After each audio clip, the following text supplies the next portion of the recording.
The song that you just heard is a meaningless song. When I say meaningless song, it means it is essentially a song of a certain arrangement of sounds. In fact, all music is just a certain arrangement of sound. But because largely human beings have become so self-possessed by their own structures of the mind, that is, we have become psychological beings rather than being existential beings. A large part of most human beings is just a psychological structure of thought, emotion, ideas, opinions, not really a life process. Does it mean your mind or your psychological structure has no relevance? It only has social relevance. It has no existential relevance in the sense.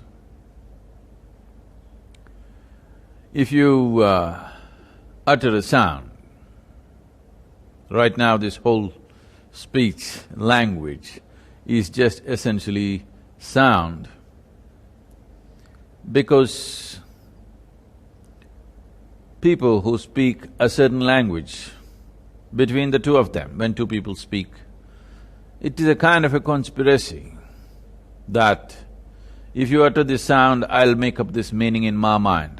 If you utter another sound, I'll make up another meaning.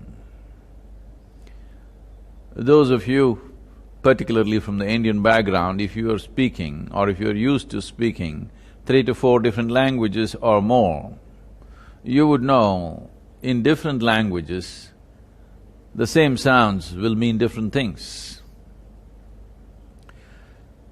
So what meanings we give is purely a social process.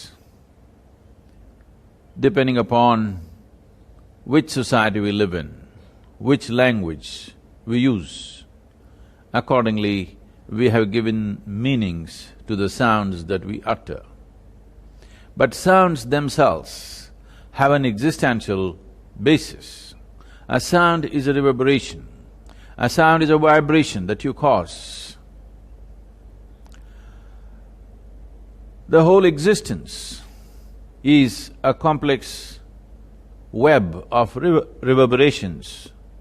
Today we know everything, the physical existence, the light, the sound, the subtler aspects of the physical manifestations, the etheric manifestations, and even the pure space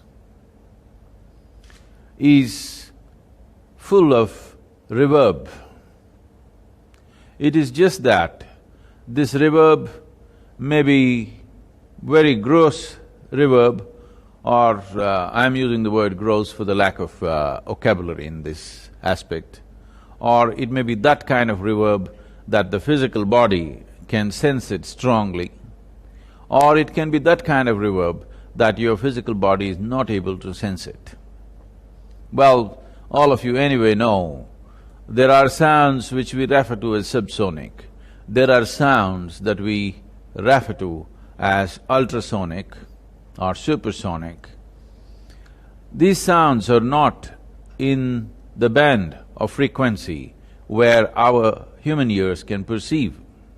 So our idea of sound, if you are dependent just upon the ears as perception of sound, then it's a very limited reverberation. If you go to a rock, or let me evolve you a little bit, if you go to a tree, if you speak words, the tree will not understand your words.